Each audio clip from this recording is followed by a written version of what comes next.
नमस्कार दोस्तों, मैं राकेश खोत।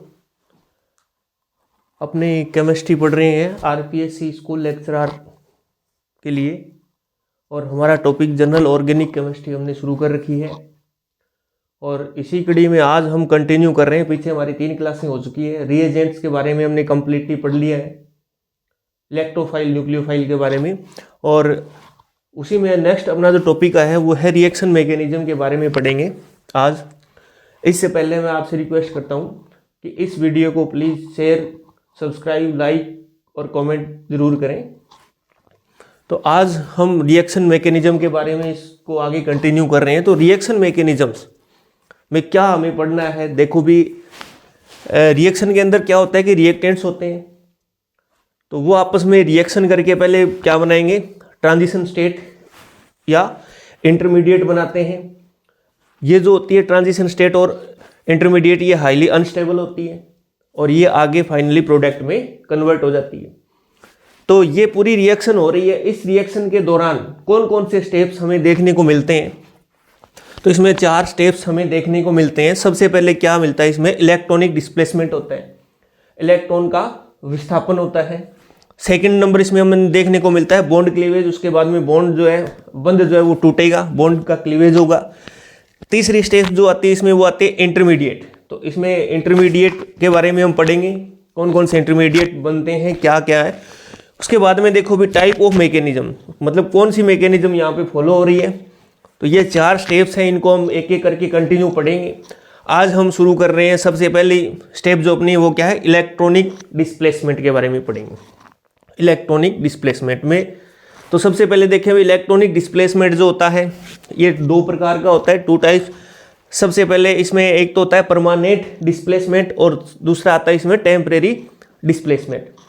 तो परमानेंट डिस्प्लेसमेंट की बात करते हैं तो देखो भी परमानेंट डिस्प्लेसमेंट जो होता है ये रिएजेंट की प्रेजेंस में भी हो सकता है और एब्सेंस, दोनों में हो सकता है। कहने का मतलब जो परमानेंट डिस्प्लेसमेंट होता है उसमें अगर रिएजेंट अपना प्रेजेंट है तो भी ये होगा और रिएजेंट एब्सेंट है तो भी ये परमानेंट डिस्प्लेसमेंट जो होता है इलेक्ट्रॉन्स का वो हो जाता है। लेकिन टेम्परेरी जो होता है वो उसमें हमेशा हमें रिएजेंट की जरूरत पड़ती है, रिएजेंट के बगैर ये नहीं होगा। अगर रिएजेंट प्रेजेंट है तभी ये टेम्परेरी जो डिस्प्लेसमेंट है होता है, नहीं होता वरना देखो भी रिएजेंट अगर प्रेजेंट है तभी ये होगा, अगर रिएजेंट नहीं है तो ये डिस्प्लेसमेंट नहीं होते हैं। तो देखो भी इलेक्ट्रॉनिक डिस्प्लेसमेंट परमानेंट और टेम्परेरी ये क्या क्या होते हैं, इसमें हमें ये देखना है। अब देखो भी इसमें आगे बात करें कि कौन कौन से इफेक्ट जो है वो परमानेंट डिस्प्लेसमेंट में आते हैं और कौन से टेम्परेरी डिस्प्लेसमेंट में आते हैं। तो इसकी स्क्रीनशॉट ले सकते हो आप, एक बार में साइड होता है।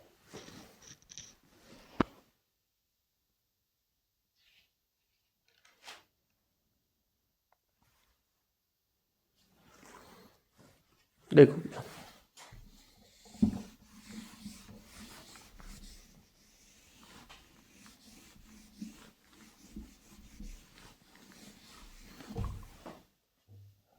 तो अब हम बात कर रहे हैं परमानेंट डिस्प्लेसमेंट जो है, इसमें कौन कौन से इफेक्ट आते हैं। तो इसमें 3 इफेक्ट हमें पढ़ने को मिलते हैं। देखो भी सबसे पहले इसमें हम पढ़ेंगे इंडक्टिव इफेक्ट, इंडक्टिव इफेक्ट, प्रेरणिक प्रभाव। सेकंड जो है इसमें दूसरे नंबर पे आता है रेजोनेंस,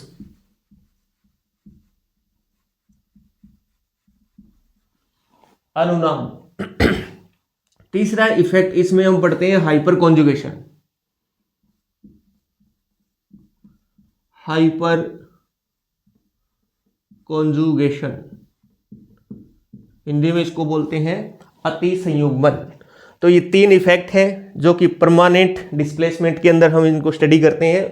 टेम्परेरी डिस्प्लेसमेंट के अंदर हम एक ही पढ़ते हैं इफेक्ट जिसको बोलते हैं इलेक्ट्रोमेरिक इफेक्ट। तो इसमें हम पढ़ेंगे इलेक्ट्रोमेरिक इफेक्ट, इलेक्ट्रोमेरिक इफेक्ट। तो इलेक्ट्रॉनिक डिस्प्लेसमेंट परमानेंट में कौन कौन से इंडक्टिव इफेक्ट, प्रेरणिक प्रभाव, रेजोनेंस अनुनाद, हाइपर कॉन्जुगेशन, अतिसंयुग्मन और टेम्परेरी इफेक्ट जो है उसमें हम पढ़ेंगे इलेक्ट्रोमेरिक इफेक्ट। तो अपने आज स्टार्ट करने जा रहे हैं यहाँ से इंडक्टिव इफेक्ट। तो इंडक्टिव इफेक्ट को हम आज शुरू में पढ़ना। देखो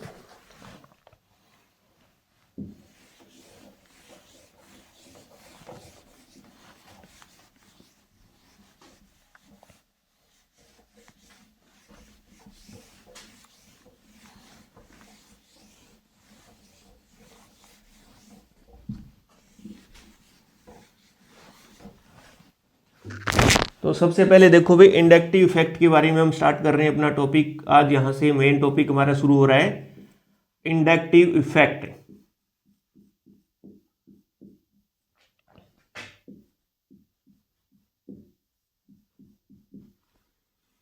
प्रेरणिक प्रभाव, प्रेरणिक प्रभाव बोलते हैं इसको, इंडक्टिव इफेक्ट।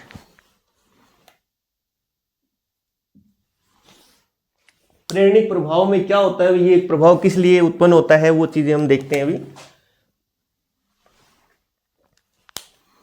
इसमें क्या होता है कि कार्बन चेन जो होती है, कार्बन चेन, उस कार्बन चेन में कार्बन कार्बन के सिग्मा बॉन्ड्स जो होते हैं, उन सिग्मा बॉन्ड्स के सिग्मा इलेक्ट्रॉन्स जो है उनका डिस्प्लेसमेंट होता है। और वो भी किस लिए होता है, क्योंकि इनमें यहाँ पे कोई ग्रुप जुड़ा होता है Z, जिसकी इलेक्ट्रोनेगेटिविटी जो है कार्बन से डिफरेंट होती है। इस डिफरेंट इलेक्ट्रोनेगेटिविटी की वजह से सिग्मा इलेक्ट्रॉन्स का डिस्प्लेसमेंट हमें यहाँ पे देखने को मिलता है। तो देखो भाई पहली कंडीशन क्या हो सकती है कि यहाँ पे इलेक्ट्रोनेगेटिविटी जो है वो Z की ज्यादा है कार्बन से, ये वाली कंडीशन है। जब Z की इलेक्ट्रोनेगेटिविटी कार्बन से ज्यादा है तो इस सिग्मा बॉन्ड के इलेक्ट्रॉन जो है वो Z की ओर डिस्प्लेसमेंट हो जाएंगे।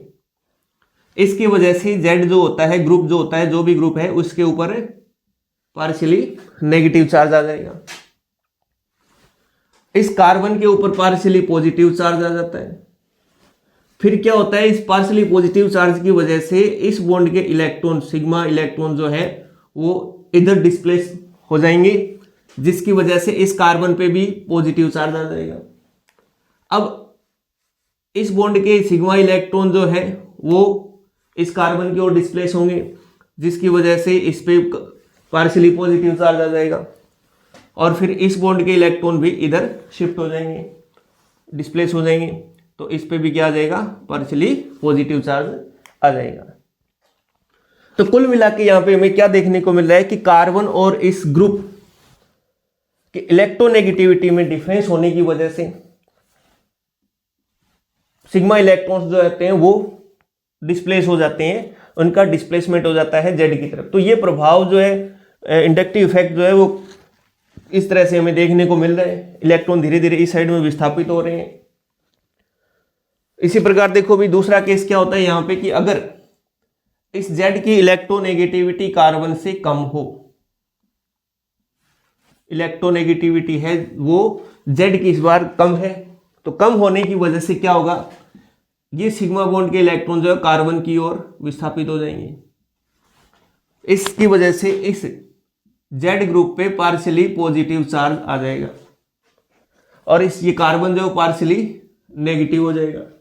ये पार्शियली नेगेटिव होने की वजह से इस बॉन्ड के इलेक्ट्रॉन, सिग्मा इलेक्ट्रॉन्स इस कार्बन की ओर विस्थापित हो जाएंगे, इसलिए ये भी पार्शियली नेगेटिव हो जाएगा।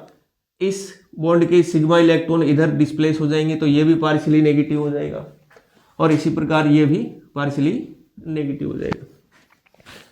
तो इस प्रकार हमने देखा कि यहाँ पे इलेक्ट्रॉन का डिस्प्लेसमेंट हो रहा है और होने की रीजन जो है वो क्या है, कार्बन और जो इसके साथ ग्रुप जुड़ा हुआ है उनकी इलेक्ट्रोनेगेटिविटी में डिफरेंस होने की वजह से। तो जब ये जो ग्रुप जुड़ा हुआ है Z, ये नेगेटिव, इसके ऊपर पार्शियली नेगेटिव चार्ज आता है, तो इस तरह का जो इफेक्ट होता है उसको -I इफेक्ट बोलते हैं। तो यहाँ पे कौन सा इफेक्ट हमें देखने को मिल रहा है, -I इफेक्ट देखने को मिल रहा है। और जब इस ग्रुप के ऊपर पॉजिटिव चार्ज आता है तब यहाँ पे कौन सा इफेक्ट देखने को मिलेगा, +I इफेक्ट यहाँ पे आ जाते हैं। तो इसे ही हम कहते हैं इंडक्टिव इफेक्ट। तो अब इस इंडक्टिव इफेक्ट की डेफिनेशन लिखें तो देखो भी, सबसे पहला पॉइंट, कार्बन चेन में सिग्मा इलेक्ट्रॉन्स का डिस्प्लेसमेंट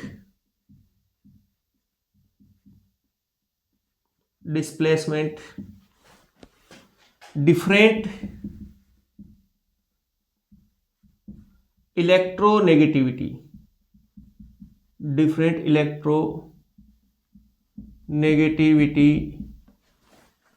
वाले एटम और ग्रुप्स ऑफ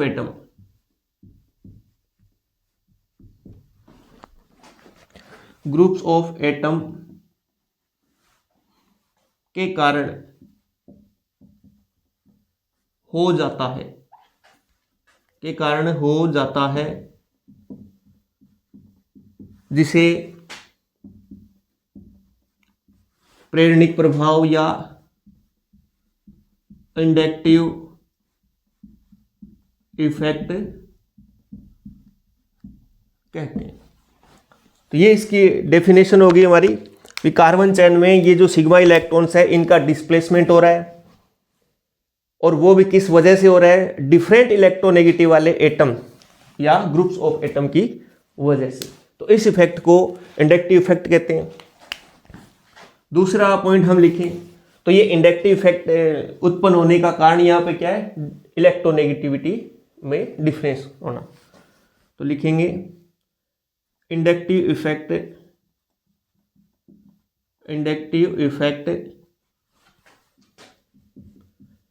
इलेक्ट्रोनेगेटिविटी, का मतलब इलेक्ट्रोनेगेटिविटी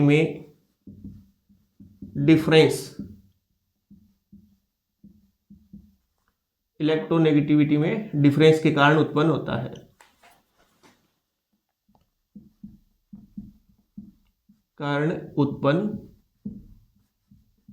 है। नेक्स्ट पॉइंट हम देखें तो देखो भी, यह एक डिस्टेंस डिपेंडेंट फैक्टर होता है, दूरी पर डिपेंड करता है। जैसे जैसे इस सोर्स से दूरी बढ़ती जाएगी तो ये इफेक्ट धीरे धीरे क्या होता जाएगा, कम होता जाएगा। तो ये 4 या 5 कार्बन तक ही ये इफेक्ट रहता है, उसके बाद में ये इफेक्ट नहीं रहता। तो लिखेंगे कि यह कैसा इफेक्ट है, ये डिस्टेंस डिपेंडेंट फैक्टर है, दूरी पर आधारित इफेक्ट है। तो लिखेंगे डिस्टेंस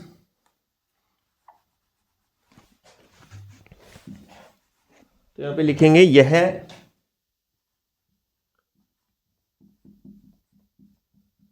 डिस्टेंस डिपेंडेंट फैक्टर है जो सोर्स का मतलब यहां पे जो भी ग्रुप है से डिस्टेंस बढ़ने के साथ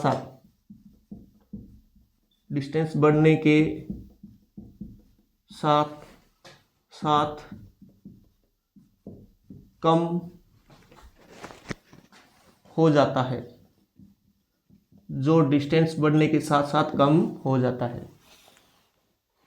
तीसरा हम इसमें बात करें कि यह डिस्टेंस डिपेंडेंट फैक्टर है, ये हमने देखा। उसके बाद में देखो भी, यह जो होता है वो पार्शियली इफेक्ट होता है, ये कंप्लीट इफेक्ट नहीं होता, पार्शियली इफेक्ट होता है। कहने का मतलब ये सिग्मा इलेक्ट्रॉन जो है कंप्लीटली डिस्प्लेस नहीं होते, कंप्लीटली ये ऐसा नहीं है कि ये इस ग्रुप के ऊपर चले जाएंगे, ये इधर और खिसक जाते हैं, विस्थापित हो जाते हैं, डिस्प्लेसमेंट हो जाता है इनका। इसलिए हम कहेंगे कि ये कैसा इफेक्ट होता है, ये पार्शियली इफेक्ट होता है। तो नेक्स्ट पॉइंट हम लिख सकते हैं कि inductive effect partially, inductive effect जो है वो सिग्मा इलेक्ट्रॉन्स का पार्शियली डिस्प्लेसमेंट होता है। इंडक्टिव इफेक्ट जो है वो सिग्मा इलेक्ट्रॉन्स का पार्शियली डिस्प्लेसमेंट होता है, पार्शियली डिस्प्लेसमेंट होता है। मतलब कंप्लीटली ये डिस्प्लेसमेंट नहीं है, ये कैसा होता है, पार्शियली डिस्प्लेसमेंट होता है। तो देखिए भाई ये इंडक्टिव इफेक्ट कंप्लीटली हमने इसको समझा है। तो इंडक्टिव इफेक्ट की सबसे पहले डेफिनेशन हमने लिखी है, क्या लिखी है भी, कार्बन कार्बन सिग्मा बॉन्ड के इलेक्ट्रॉन्स जो होते हैं वो डिस्प्लेस हो जाते हैं, किसकी वजह से, वो इस कार्बन चेन पे जो भी ग्रुप जुड़ा होता है उस ग्रुप की इलेक्ट्रोनेगेटिविटी और कार्बन की इलेक्ट्रोनेगेटिविटी में डिफरेंस होने की वजह से इलेक्ट्रॉन जो है वो विस्थापित हो जाते हैं। अगर ये ग्रुप जो जुड़ा हुआ है इसकी इलेक्ट्रोनेगेटिविटी ज़्यादा है कार्बन से, तो यहाँ पे कौन सा इफेक्ट होगा, -I इफेक्ट देखने को मिलता है। और अगर जो Z ग्रुप जुड़ा है उसकी इलेक्ट्रोनेगेटिविटी कार्बन से कम है तो यहाँ पे +I इफेक्ट देखने को मिलता है। दूसरा हमने इसमें पढ़ा कि यह डिस्टेंस डिपेंडेंट फैक्टर होता है। डिस्टेंस डिपेंडेंट का मतलब क्या हुआ, डिफरेंस डिपेंडेंट का मतलब हुआ कि जैसे जैसे इस ग्रुप से दूरी बढ़ती जाएगी वैसे वैसे ये इफेक्ट जो है वो धीरे धीरे क्या होता जाएगा, कम होता जाएगा। तीसरा हमने इसमें पढ़ा कि इंडक्टिव इफेक्ट जो होता है वो सिग्मा इलेक्ट्रॉन का पार्शियली डिस्प्लेसमेंट होता है, कंप्लीटली नहीं होता, पार्शियली होता है।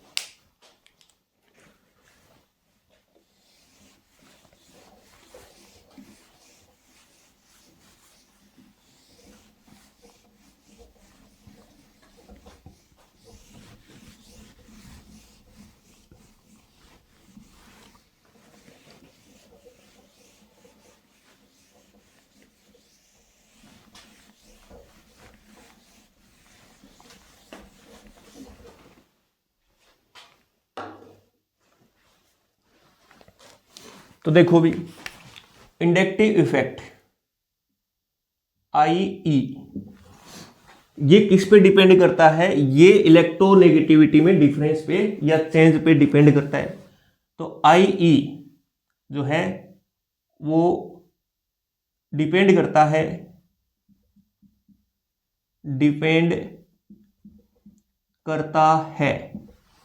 किस पे डिपेंड करता है, चेंज इन इलेक्ट्रोनेगेटिविटी पर डिपेंड करता है। तो inductive effect change in electronegativity पे डिपेंड करेगा। अब ये जो इलेक्ट्रोनेगेटिविटी होती है वो किन किन फैक्टर्स पे डिपेंड करती है, तो ये हमें पता होना चाहिए कि इलेक्ट्रोनेगेटिविटी जो है वो 3 फैक्टर है जो इसको इफेक्ट करते हैं। कौन कौन से 3 फैक्टर देखें electronegativity number 1 nature of elements पे डिपेंड करती है, नेचर ऑफ एलिमेंट्स पे डिपेंड करती है। दूसरा हम देखें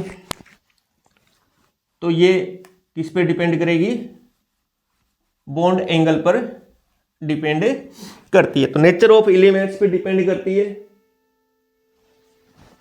और दूसरा देखो भी परसेंटेज एस करेक्टर पे, परसेंटेज एस करेक्टर पर भी डिपेंड करती है।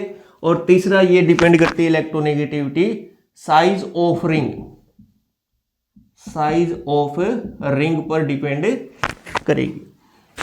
तो नेचर ऑफ एलिमेंट्स पर कैसे डिपेंड करती है वो देखें। अभी हमने देखा कि जब पीरियोडिक टेबल जो होती है उसमें लेफ्ट टू राइट चलते हैं तो इलेक्ट्रोनेगेटिविटी जो है वो क्या होती है, इंक्रीज होती है। और पीरियोडिक टेबल में अप टू डाउन चलते हैं तो इलेक्ट्रोनेगेटिविटी जो होती है वो क्या होती है, डिक्रीज होती है। इस तरह से एलिमेंट्स की नेचर पे डिपेंड करती है ये। सेकंड बात करते हैं अपने कि परसेंटेज एस करेक्टर पे कैसे डिपेंड करेगी। तो परसेंटेज एस करेक्टर जो होता है वो इसके डायरेक्टली प्रोपोर्शनल होता है। तो ध्यान रखना भी इलेक्ट्रोनेगेटिविटी जो होती है वो डायरेक्टली प्रोपोर्शनल किसकी होती है, परसेंटेज एस करेक्टर की, परसेंटेज एस करेक्टर की।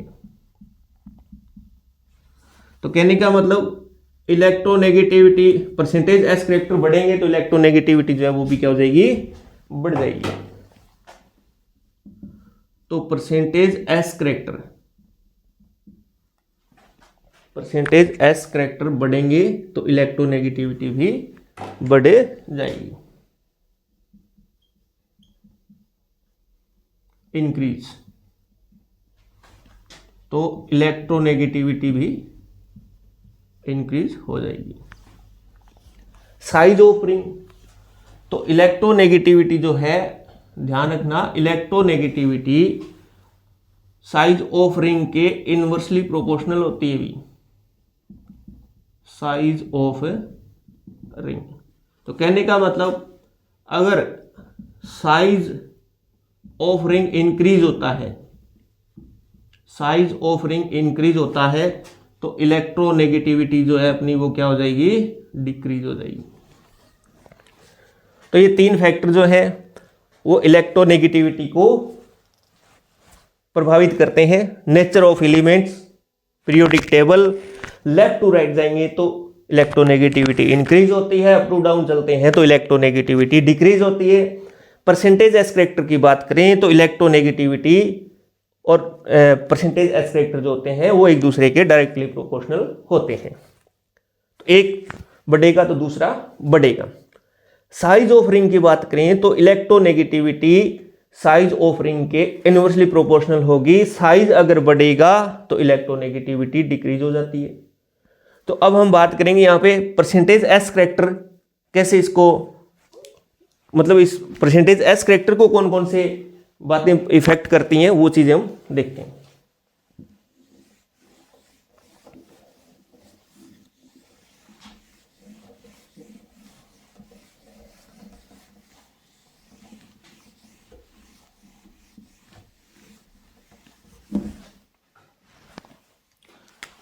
तो इलेक्ट्रोनेगेटिविटी जो है, इलेक्ट्रोनेगेटिविटी वो किस पे डिपेंड करती है, परसेंटेज एस करैक्टर पे।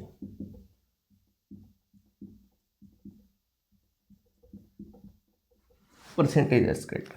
अब परसेंटेज एस करैक्टर को कौन कौन सी चीजें प्रभावित करती है तो वो हमें देखें। तो यहाँ पे तीन चीजें हैं जो इसको इफेक्ट करती है परसेंटेज एस करैक्टर को। देखो सबसे पहले हम बात करते हैं हाइब्रिडाइजेशन।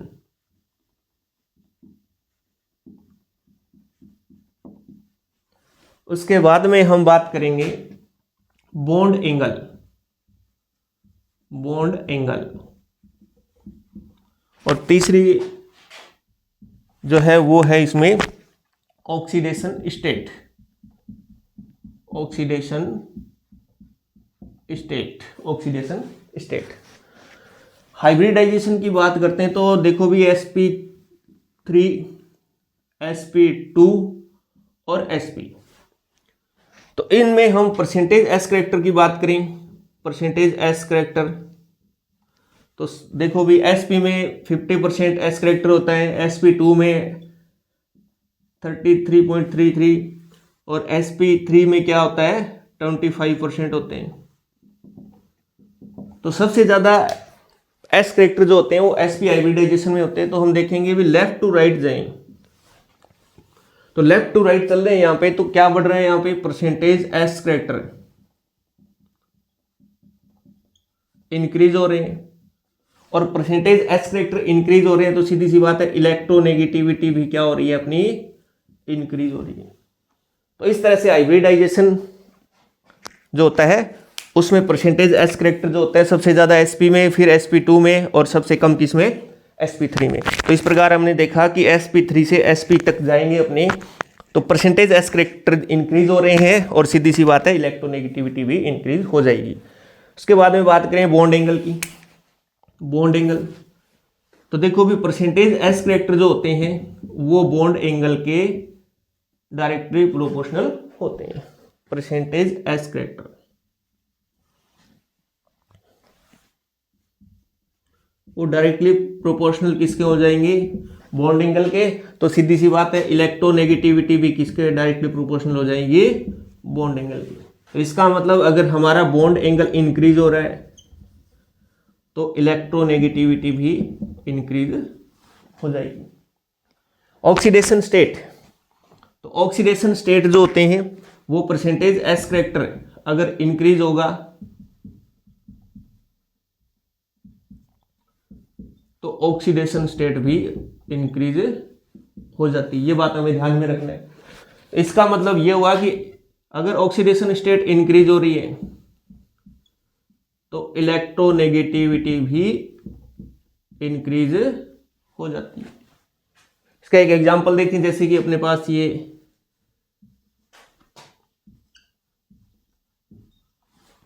इस Z के ऊपर पॉजिटिव चार्ज है, इस Z के ऊपर पार्शियली पॉजिटिव चार्ज है, ये Z न्यूट्रल है, इस Z के ऊपर पार्शियली नेगेटिव चार्ज है और इसके ऊपर नेगेटिव चार्ज है।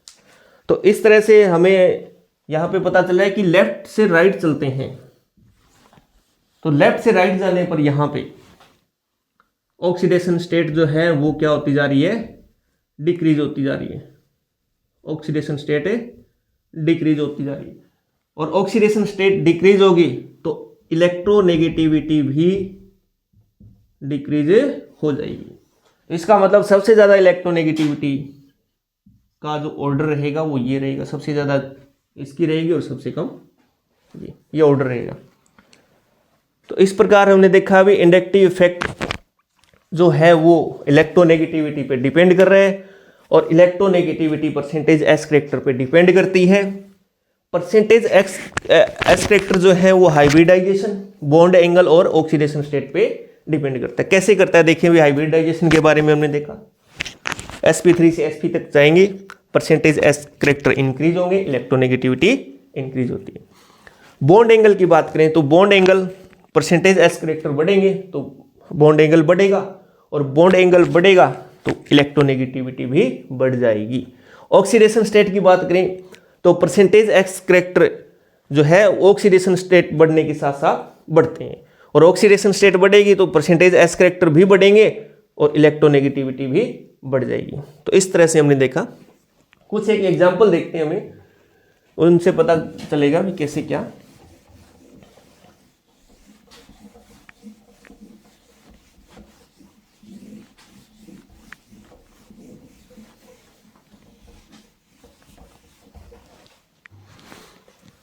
देखो ये एग्जाम्पल है और इनमें हमें ये पहचान करनी है भी कौन कहां पे प्लस आई इफेक्ट होगा और कहां पे माइनस आई इफेक्ट होता है, इनकी पहचान करनी है हमें।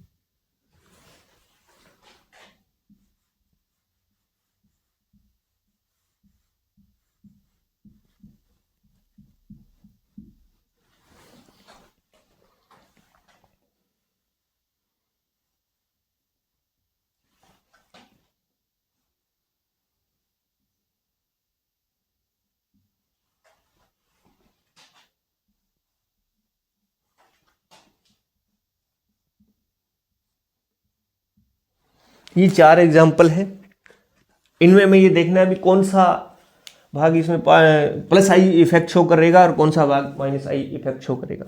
तो देखें अभी सबसे पहले यहाँ पे हम बात करें कि इस कार्बन की बात करें, इसका हाइब्रिडाइजेशन कौन सा है, sp3, और इस कार्बन का हाइब्रिडाइजेशन कैसा है, sp2। तो इसमें परसेंटेज एस करेक्टर इस कार्बन में ज्यादा है और परसेंटेज एस करेक्टर इसमें ज्यादा है तो इस कार्बन की इलेक्ट्रोनेगेटिविटी ज्यादा होगी इस कार्बन से। तो ये सिग्मा इलेक्ट्रॉन्स जो है वो इस तरह से इस डायरेक्शन में डिस्प्लेसमेंट हो जाएगा इनका, इसलिए इसकी इलेक्ट्रोनेगेटिविटी ज्यादा है। तो सीधी सी बात है कि ये वाला भाग जो है अपना, ये वाला भाग ये कौन सा इफेक्ट शो कर रहा है यहाँ पे, माइनस आई इफेक्ट, और ये वाला जो भाग है ये इसकी इलेक्ट्रोनेगेटिविटी कम है तो ये अपना प्लस आई इफेक्ट शो करता है। इस एग्जांपल की बात करें तो इस एग्जांपल में देखो भी ये कार्बन जो है ये तो sp2 हाइब्रिडाइज्ड कार्बन है, लेकिन ये वाला कार्बन जो है ये sp हाइब्रिडाइज्ड कार्बन है और हमें पता है कि sp हाइब्रिडाइज्ड कार्बन जो होता है उसकी इलेक्ट्रोनेगेटिविटी ज्यादा होती है और उसकी इलेक्ट्रोनेगेटिविटी ज्यादा होती है तो सीधी सी बात है कि इस बॉन्ड के इलेक्ट्रॉन जो है वो किस ओर शिफ्ट हो जाएंगे, कहां विस्थापित होंगे, इस डायरेक्शन में विस्थापित होंगे। तो सीधी सी बात है कि यहाँ पे माइनस आई इफेक्ट देखने को मिलेगा, यहाँ पे माइनस आई, और ये वाला जो भाग है यहाँ पे प्लस आई इफेक्ट देखने को मिलते हैं। तो इस तरह से हम पहचान जाएंगे भी कहाँ पे प्लस आई इफेक्ट हो रहा है और कहाँ पे माइनस आई इफेक्ट हो रहा है। देखो भी ये एग्जाम्पल देखें इसमें, तो इसमें हमने अभी थोड़ी देर पहले देखा था कि जो अपना इलेक्ट्रोनेगेटिविटी है वो तीन चीज़ों पे डिपेंड कर रही थी। सबसे पहले नेचर ऑफ एलिमेंट्स पे, उसमें हमने देखा भी पीरियोडिक टेबल में लेफ्ट टू राइट जाने पर इंक्रीज और अप टू डाउन जाने पर डिक्रीज होती है। सेकंड उसमें हमने देखा था, सेकंड जो अपना था वो क्या था, percentage x character. Percentage x character के बारे में तीसरा जो कारक था इफेक्ट करने वाला वो क्या था, size of ring. Size of ring में हमने पढ़ा था कि जिसके साइज छोटा होगा रिंग का उसका इलेक्ट्रोनेगेटिविटी ज्यादा होती है। तो सीधी सी बात है कि यहां पे ये वाली जो रिंग है तो इसका साइज स्मॉल है तो स्मॉलर साइज, तो इसका इलेक्ट्रोनेगेटिविटी मोर होगी, तो मोर इलेक्ट्रोनेगेटिविटी, मोर इलेक्ट्रोनेगेटिविटी, स्मॉलर साइज मोर इलेक्ट्रोनेगेटिविटी। और इस भाग में देखें तो लार्ज साइज, लार्जर साइज तो इलेक्ट्रोनेगेटिविटी, लेस इलेक्ट्रोनेगेटिविटी। तो अब ये इलेक्ट्रोनेगेटिविटी इस भाग की ज्यादा है तो यहां पे हमें माइनस आई इफेक्ट देखने को मिलेगा, माइनस आई इफेक्ट। और ये वाला भाग जो है यहां पे प्लस आई इफेक्ट होगा। इसी प्रकार देखो इस एग्जांपल में भी हम देखें तो ये इसका स्मॉल साइज है, स्मॉल साइज, तो सीधी सी बात है इसकी इलेक्ट्रोनेगेटिविटी जो है वो क्या होगी, ज्यादा होगी। और यहां पे इसका साइज जो है लार्ज है, लार्ज साइज, तो इसकी इलेक्ट्रोनेगेटिविटी जो है वो क्या हो जाएगी, लेस हो जाएगी, कम हो जाएगी। तो इसका इफेक्ट कौन सा होगा, इस रिंग का माइनस आई इफेक्ट रहेगा और यहां पे प्लस आई इफेक्ट रहेगा। तो इस प्रकार हम एग्जाम्पल देख के, कोई भी स्पीशीज को देख के हम पहचान सकते हैं कि कौन सा भाग उसका प्लस आई इफेक्ट शो कर रहा है और कौन सा माइनस आई इफेक्ट शो कर रहा है। अब हम पढ़ते हैं कि इंडक्टिव इफेक्ट के types of inductive effect. Next अपना topic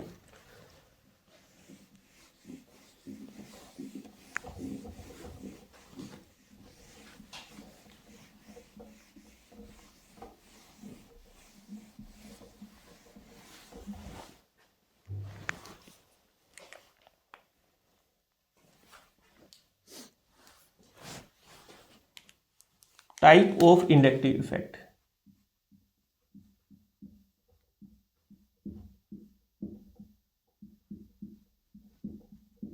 type of inductive effect. तो इंडक्टिव इफेक्ट जो है वो हम देख भी चुके हैं कि दो प्रकार का होता है, प्लस आई और minus I effect. Plus I effect कब, कैसे, और माइनस आई इफेक्ट क्यों, ये हम जानते हैं। तो हम बात कर लेते हैं कि इधर तो हमने लिखेंगे प्लस आई इफेक्ट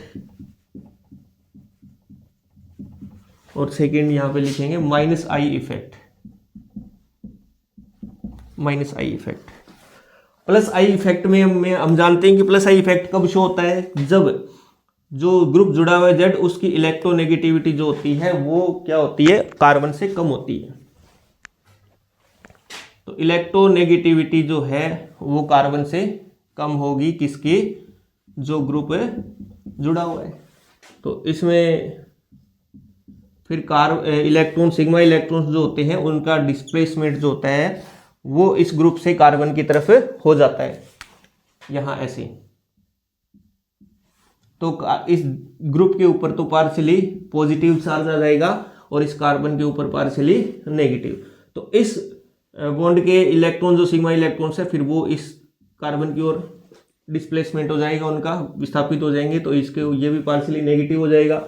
फिर इस बॉन्ड के इलेक्ट्रॉन इधर शिफ्ट होंगे तो ये भी क्या हो जाएगा, पार्शियली नेगेटिव हो जाएगा। और इधर ये इलेक्ट्रॉन भी इधर खिसकेंगे तो ये भी क्या हो जाएगा, पार्शियली नेगेटिव हो जाएगा। तो इस प्रकार का इफेक्ट जो है उसको बोलते हैं अपने plus I effect. Minus I effect की बात करें तो माइनस आई इफेक्ट के केस में क्या होता है कि इलेक्ट्रोनेगेटिविटी जो होती है वो जो ग्रुप जेड होता है उसकी ज्यादा होती है किससे, कार्बन से।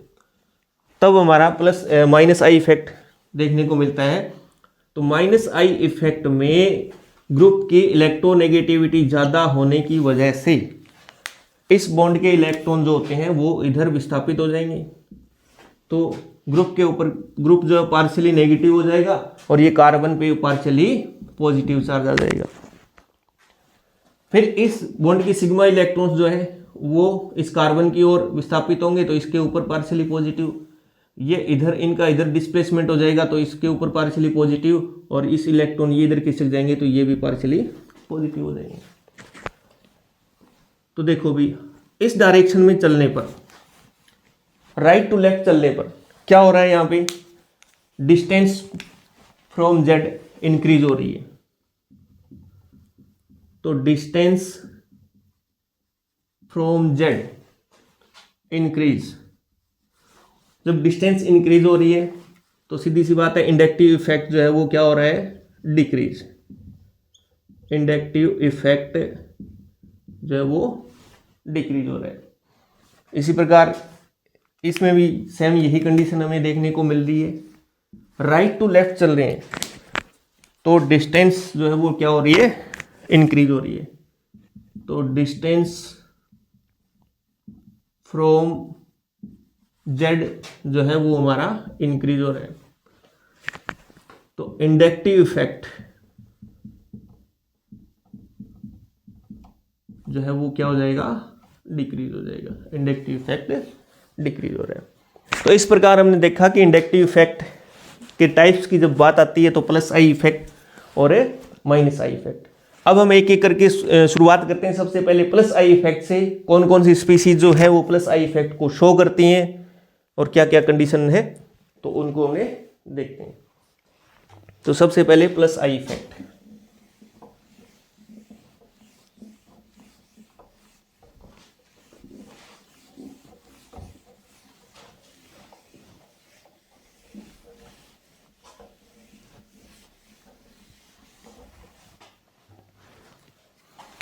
तो यहां पे मैं लिख रहा हूं plus I effect. Plus I effect धनात्मक प्रेरणिक प्रभाव। धनात्मक प्रेरणिक प्रभाव। तो हम स्पीसीज की बात करते हैं, कौन कौन सी स्पीसीज ये वाला इफेक्ट शो करती है, कौन सा ज्यादा कम है वो हम देखेंगे। तो सबसे पहले मैं लिखता हूं यहां पे ये CH2 माइनस, इसका सबसे ज्यादा प्लस आई इफेक्ट होता है। उसके बाद में NH माइनस, उसके बाद में आता है O माइनस, उसके बाद में आएगा अपना COO माइनस, ये वाला COO माइनस। फिर बात करते हैं अपने तृतीयक alkyl group, tertiary alkyl group. उसके बाद में आता है अपना सेकेंडरी एल्किल ग्रुप, फिर आएगा अपना प्राइमरी एल्किल ग्रुप। उसके बाद में आता है CH3 CH2 ग्रुप। उसके बाद में देखो भी आता है CT3 CD3 और CS3। अब देखो भाई TD का मतलब क्या है, T का मतलब ट्राइटियम, डी का मतलब ड्यूटेरियम, मतलब हाइड्रोजन यही है, हाइड्रोजन के समस्थानिक आइसोटोप्स हैं यहाँ पे, है ना। तो टी का मतलब ट्राइटियम, हाइड्रोजन ही, हाइड्रोजन का आइसोटोप है। CD3 का मतलब क्या हुआ, ये भी हाइड्रोजन ही है। ड्यूटेरियम ये भी हाइड्रोजन का आइसोटोप है, और CH3। तो देखो भी ये सीक्वेंस होता है इन स्पीसीज का, प्लस आई इफेक्ट शो करने वाली स्पीसीज का ये सीक्वेंस है। अब देखो अभी हम देखते हैं कि कोई भी ग्रुप जेड है और इसके साथ कोई भी एल्काइल ग्रुप जुड़ा हुआ है, एल्काइल ग्रुप। तो इस एल्काइल ग्रुप का प्लस आई इफेक्ट होता है, प्लस आई इफेक्ट। तो ये प्लस आई इफेक्ट हम कंपैरिजन करें भी किसका ज्यादा होता है किसका कम। अगर कोई एल्काइल ग्रुप जुड़ा हुआ है तो उसका हम एक एग्जांपल लेके समझते हैं। तो सबसे पहले तो हमें क्या करना है, इस सीरीज को याद करना है। प्लस आई इफेक्ट शो करने वाली ये सीरीज है। उसके बाद में हम ये एग्जाम्पल इसको आगे कंटिन्यू करते हैं। देखो भी, मैं यहाँ पे एक एग्जाम्पल लिख देता हूँ या एक क्वेश्चन लिखता हूँ। एग्जाम्पल हमारा ये है, जेड ग्रुप है, इसके साथ ये जुड़ा हुआ है स्पीसीज।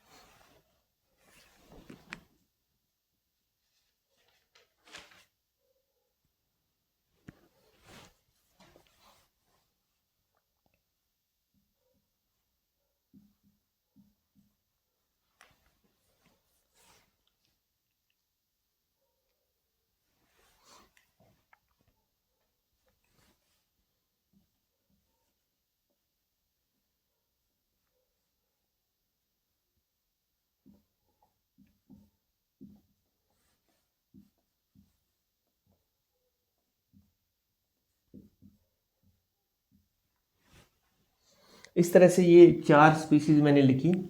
तो यहाँ पे इसकी वैलेंसी वगैरह करें तो CH2, CH3, CH3, CH2, CH2, CH2 और CH3। इसका देखो भी CH2, ये CH3 हो गया, ये CH3, इनकी वैलेंसी भी हमने कंप्लीट कर दी। देखो भी ये 4 स्पीसीज है, इनमें क्या है कि ये कोई ग्रुप है, इसके साथ हमारा एल्किल ग्रुप जुड़ा हुआ और इस एल्किल ग्रुप का प्लस आई इफेक्ट है। तो अब इनका हम देखें भी कौन ज़्यादा प्लस आई इफेक्ट शो करेगा, कौन कम करेगा। तो उसके लिए हमें क्या ध्यान में रखना है, तो इसके लिए सबसे पहले हमें ध्यान रखना है कि distance of branching, distance of branching, distance of branching को सबसे पहले हमें देखना है ये क्या होनी चाहिए, सबसे ये कम होनी चाहिए, ये लेस होनी चाहिए। उसके बाद में इससे हमें पता चल जाएगा तो ठीक है। फिर हम अगर इससे भी नहीं क्लियर हो रहा तो फिर सेकंड हम क्या देखेंगे, number of branching, number of branching. Number of branching जो होती है वो क्या होनी चाहिए, मोर होनी चाहिए, ज्यादा होनी चाहिए। इससे भी क्लियर नहीं हो रहा हमारा तो फिर हम देखेंगे number of carbon atom, number of carbon atoms. तो ये 3 बातें हमें ध्यान में रखनी है। इन 3 बातों को ध्यान में रखते हुए हम इनमें देखेंगे कि किसकी प्लस आई इफेक्ट ज्यादा है, किसका कम है। तो सबसे पहले मैं इनका एक टेबल के रूप में लिख रहा हूं। सबसे पहले तो हम लिखेंगे यहाँ पे इनकी distance of branching, distance of branching. उसके बाद में देखेंगे number of branching, number of branching. इससे भी पता नहीं चल रहा तो फिर देखेंगे हम number of carbon atom, number of carbon atoms, इस तरह से। तो सबसे पहले देखिए डिस्टेंस ऑफ ब्रांचिंग। डिस्टेंस का मतलब देखो भी कितने नंबर कार्बन पे ब्रांचिंग है। तो सबसे पहले तो हम देखें भी ये ब्रांचिंग है, इसमें कोई ब्रांचिंग नहीं है, इसमें भी देखो भी ब्रांचिंग है और इसमें भी कोई ब्रांचिंग है। तो नंबर 1 में देखो डिस्टेंस ऑफ ब्रांचिंग कितने नंबर पे जुड़ा हुआ है। तो इस कार्बन को 1 नंबर मानेंगे, जेड से जुड़ा है तो ये 1 नंबर, ये अपना 2 नंबर कार्बन है, तो डिस्टेंस ऑफ ब्रांचिंग 2 लिखेंगे। नंबर ऑफ ब्रांचिंग की बात करें तो इसमें 1 ब्रांचिंग हमें दिख रही है, तो 1। नंबर ऑफ कार्बन एटम हम तब देखेंगे जब ये क्लियर नहीं होता, इन सब में सेम है तो इसको हमने डैश कर दिया। सेकंड में देखो भी डिस्टेंस ऑफ ब्रांचिंग है ही नहीं इसमें ब्रांच, तो इसलिए डैश डैश डैश लिखा। इसमें देखो भी नंबर ऑफ ब्रांचिंग मतलब ब्रांच कितने नंबर कार्बन पे, तो 1 नंबर पे कार्बन पे तो हमने लिखा 1। नंबर ऑफ ब्रांचिंग की बात करें तो वही 1 है। कार्बन एटम को एक बार चर्चा नहीं करेंगे। देखो भी यहाँ पे इसमें distance of branching 2, 1 number carbon पे। नंबर ऑफ ब्रांचिंग की बात करें तो 2 और number of carbon atom dash कर दिया हमने। अब हमें क्या करना है, देखो भी सबसे पहले हमें इसी को देखना है, डिस्टेंस ऑफ ब्रांचिंग को ही हमें देखना है। डिस्टेंस ऑफ ब्रांचिंग कम होनी चाहिए, जिसकी कम है उसके सबसे ज़्यादा प्लस आई इफेक्ट होगा। तो डिस्टेंस ऑफ ब्रांचिंग कम कौन कौन से हैं, तो देखो यहाँ पे दो, ये और ये दोनों कम है। अब इस बाकी इनके जो ज़्यादा है तो सीधी सी बात है कि इनका प्लस आई इफेक्ट ज़्यादा होगा, लेकिन इन दोनों का यहाँ से क्लियर नहीं हो रहा। डिस्टेंस ऑफ ब्रांचिंग से हमें पूरा क्लियर नहीं चल रहा अभी कौन सा प्लस आई इफेक्ट ज़्यादा होगा। तो फिर हम चलेंगे नेक्स्ट किस में चलेंगे, नंबर ऑफ ब्रांचिंग में देखेंगे। नंबर ऑफ ब्रांचिंग सबसे ज़्यादा होनी चाहिए। तो नंबर ऑफ ब्रांचिंग ज़्यादा इन दोनों में ज़्यादा किसकी है, इसकी है, 2 नंबर। तो सीधी सी बात है कि ये जो अपना है स्पीशीज नंबर 4 नंबर एग्जाम्पल है, इसका प्लस आई इफेक्ट सबसे ज़्यादा होगा। तो सबसे ज़्यादा यहाँ पे लिख लेते हैं, सबसे ज़्यादा किसका है, 4 नंबर का। उसके बाद में देखो फिर भी 3 नंबर का। अब इन दोनों की कंपैरिजन करें, 1 और 2 की, तो 1 और 2 में देखो भी जिसमें ब्रांचिंग नहीं है उसका प्लस आई इफेक्ट सबसे कम होगा। तो सबसे कम में कौन आ जाएगा, 2 नंबर, और फिर कौन आएगा, ये 1 नंबर। इस तरह से ये 1 और ये 2। तो इस तरह से हम पता कर सकते हैं कि किसका प्लस आई इफेक्ट ज़्यादा होगा और किसका प्लस आई इफेक्ट कम होता है। तो आज हमने देखा प्लस आई इफेक्ट के बारे में। आज हम यहीं तक पढ़ेंगे, बाकी क्लास कल कंटिन्यू करेंगे। प्लस आई इफेक्ट के बारे में थोड़ा सा हम इसको और देख लें, समझ लें भी। प्लस आई इफेक्ट को शो करने वाली ये स्पीसीज है, सबसे ज़्यादा प्लस आई इफेक्ट और सबसे कम प्लस आई इफेक्ट, क्या इनका सीक्वेंस है, ये ऑर्डर हमने लिखा है, इस ऑर्डर को हमें याद करना है। फिर हमने देखा भी कोई भी एल्काइल ग्रुप जुड़ा हुआ है तो एल्काइल ग्रुप का हम कंपैरिजन कर रहे हैं, किसका प्लस आई इफेक्ट ज़्यादा है, किसका कम है। तो इसके लिए हमें क्या पता करना है, मतलब क्या पता होना चाहिए, ये 3 बातें पता होनी चाहिए। सबसे पहले हम देखेंगे डिस्टेंस ऑफ ब्रांचिंग देखेंगे, ये कम होनी चाहिए। इससे अगर हमें क्लियर नहीं हो रहा तो फिर हम उसके बाद में क्या देखेंगे, नंबर ऑफ ब्रांचिंग देखेंगे। नंबर ऑफ ब्रांचिंग ज़्यादा होना चाहिए।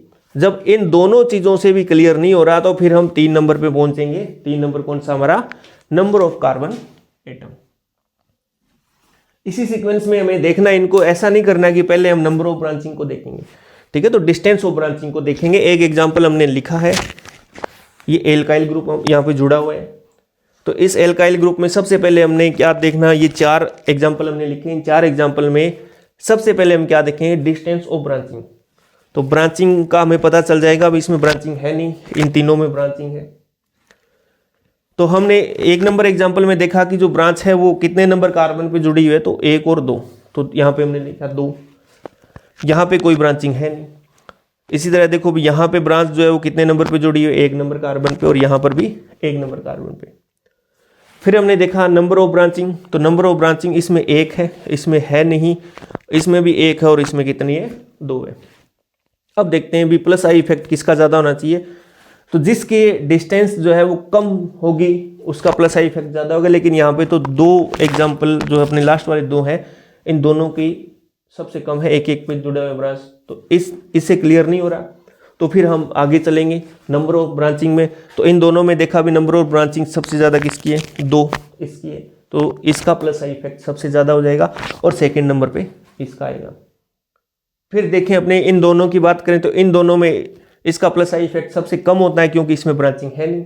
और 1 नंबर में सबसे लास्ट में ये आ जाएगा, और 3 नंबर पे ये आ जाएगा। तो आज के लिए क्लास यहीं, धन्यवाद।